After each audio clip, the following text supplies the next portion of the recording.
Shalom. And I want to start off by giving all the praise, honor, and glory unto Yahweh, Bahashem, Yahweh Shai, Bahashem, Wachach, Wadash. Double honors to my teachers, dead apostles, and elders, a great Muslim. And salutations to you, Akim, that's out there listening. Pushing forth this word with truth and sincerity. And if you, Akwat, as well, let's listen with sincerity. I'm the brother Machaya from the camp GMS Montreal, coming back with another lesson. And sorrow hath killed many. Okay, and the inspiration for this lesson is coming from the camp we had yesterday, which we touched on that topic of how that we have to have a positive mindset. Okay, because being in the society, seeing all this wickedness, and it could affect your mood. Whether a person spoke to you the wrong way, and then here it is, you're pondering upon how the person spoke to you the whole day, which ruins your whole mood, or you just be having mood swings for no reason, which we got to learn how to regulate these things and be more at peace. Okay, be more positive. Okay, but because that negative mindset, man, it's not productive. Okay, when you're there being negative, all right, being pissed, angry, or even depressed, right? And the sense of, you be in that mindset of, I don't know, man, woe is me mindset, or you start thinking about the things that you don't have, things of that nature, and then you're basically being in that mindset, man. It's not good. Okay, it is not good. All right, in this truth, we have joy. Okay, in this truth, man, you come to the understanding that at the end of the day, we're gonna win. Okay, well, these people, they're gonna lose. You know what I'm saying? So you shouldn't be, let's read the scriptures, man. Okay, because the scripture is gonna bring it out. All right, so this is Sirach 30 and verse 21, and it reads, "Give not over thy mind to heaviness, and afflict not thyself in thine own counsel." Okay, don't give your heart to heaviness, man. All right, once again, being positive. Okay, positivity is good, and when you afflict yourself in your own counsel, it brings heaviness. Okay, it makes you lose a sense of focus, because you're pondering upon the whatever problem that it is, whatever whatever problem that it may be, or it might not even be a problem, but you make it a problem because what? You're afflicting yourself in your counsel, man. You see what I'm saying? It goes on and says, verse 22, "The gladness of the heart is the life of man, and the joyfulness of a man prolongeth his days." You see?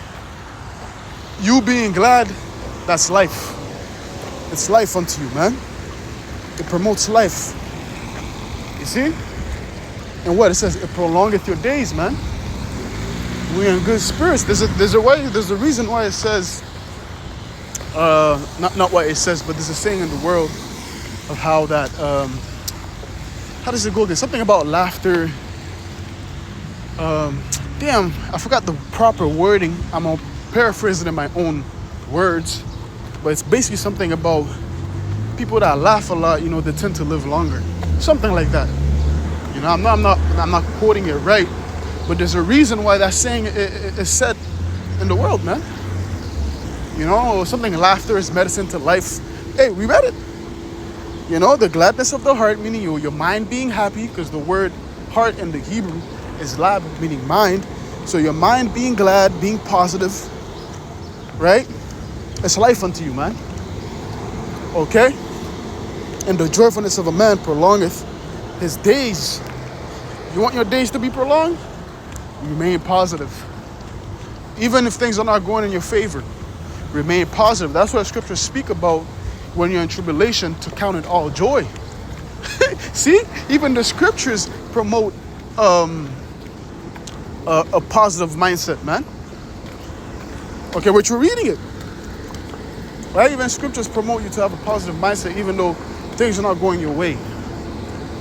You see? You know what? Matter of fact, I have to get that scripture, man. Oh, joy.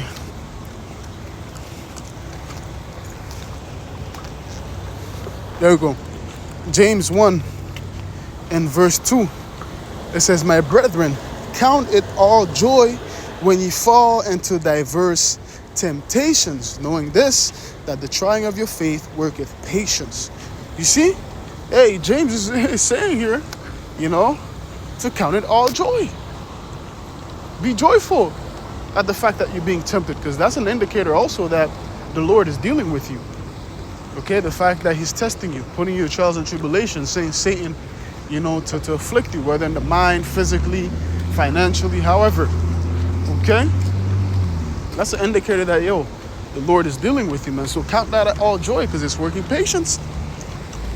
Okay? It's working patience. You see, because the naturally, our first reaction whenever something bad happens to us is to be mad, to be angry, to be negative. Naturally. Okay? But once again, we got to practice of remaining positive. Certain things, hey, you know, it hits hard. You know, that's why, you know, hey, you got brothers, you know, to comfort you and things of that nature. You know? But yeah, man, you know, we all have our moments, you know, because certain trials and tribulations hit harder than others, of course. You know what I'm saying? There's certain hells, bro. You know what I'm saying? There's certain hells that you catch, man. Hey, you know, I mean, it'd be tough. It'd be tough, man. It'd be tough. Right? But just, you know, what we're promoting, what I'm promoting in this lesson, just to remain positive, man. Because I know there's certain shit that, you know, that happen, man. It'd be tough, man. Okay? We try to remain more positive than negative. All right? So let's go back to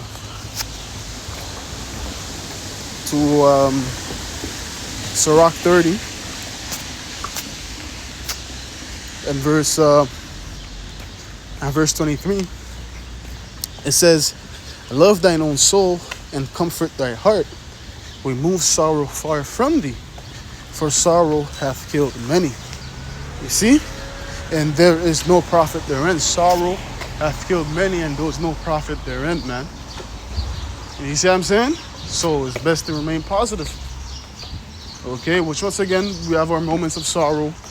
We have our moments of sadness, but it's the thing not staying within it. That's the point. Yeah, that's the best way to put it. It's not staying within that sorrow mindset, because it's gonna happen. It's unavoidable. You can't avoid it. But it's just a thing not staying in it, rather doing things that get you out of that funk. Okay? You know what I'm saying? Whether it's by doing some extracurricular activity, going outside, going to the park for a walk, cafe, going to the gym, whatever. Whatever gets your mind out of that zone of being in a sorrowful mindset, do it. Find what that is for you and do it. Okay? Because sorrow is going to come, man. Well, we're in hell. You know what I'm saying? Sorrow will come. But it's a thing of finding things that counteract that and to do it. Okay? To get you out that funk, man. Okay? It's not good to be in a sorrowful mindset 24/7, man. You know what I'm saying?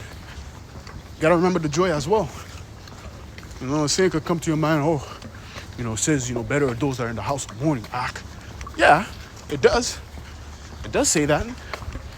But at the same time, hey, you gotta have the mindset that the kingdom is here. He always says, what? The kingdom starts within you. And the kingdom, what? There's joy. You know? The Lord gives us glimpses of joy here and there too, man. You know what I'm saying? We're not going to be in the house of mourning 24/7. Yeah, scriptures say that. Yeah, because we are in hell. You know? But we're not going to be 24/7. Oh, man. I don't know, man. Being negative. You know what I'm saying? It's not good. Right? We read it. Sorrow hath killed many. And it does affect your health. It does. Okay? You know, what was that? There's research of how stress affects your immune system. Depression affects your immune system and things of that nature. You know? There's studies on it. It does affect your health. So, you know, there's research that back up what the scriptures are saying, because the scriptures are true, man. Okay? Let's get this as well. Second Ezra 14 and verse 14. It says, let go from the mortal thoughts. Cast away the burdens of man. Put off now the weak nature, and set aside the thoughts that are most heavy unto thee, and haste thee to flee from these times. Okay? Put aside the thoughts that are heavy unto thee, man. Put them aside. Don't stress over it. Don't worry about it. Scriptures say to cast your burdens upon the Lord.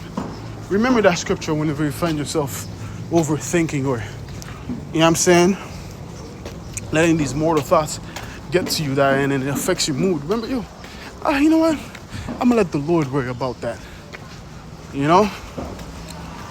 You gotta put that mindset of also regret. Cast that shit off, man. You know how I regretted saying this, I regretted doing that. Yo, you gotta let that go, man. Because all it causes is overthinking, and that's like a field day for demons, man. When you're in that regret mindset, man, the demons that have a field day with that, man. You know what I'm saying? Because ultimately, man, if it happened, it was meant to happen. Okay? Whatever that you said, whatever that you did, if it happened, it was meant to happen. That was all the purpose of the Lord. All you gotta do is just move on, knowing that, hey, the Lord made it happen for a reason. You know? And the best thing you could do is just learn from whatever you think that you did a mistake on, and next time you move accordingly. That's it. Stop dwelling upon it. Oh, I regretted saying this way, I regretted doing that. It should have been like that, like this. A waste of time, bro. It's a waste of time. Okay? Whenever I find myself doing that, I rebuke it, man. You know? I try to rebuke it, you know, as quick as possible. You know? Because it's not leading to anything. It's not going anywhere.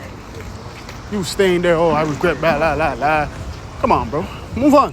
You know what I mean? But anyways, man, I'm going to close it off there, man. I was going to make this too long. Okay? By giving all the praise, honor, and glory unto Yahweh, Bahashem, Yahweh Shai, Bahashem, Wakach Dash. Lord willing, this lesson was edifying.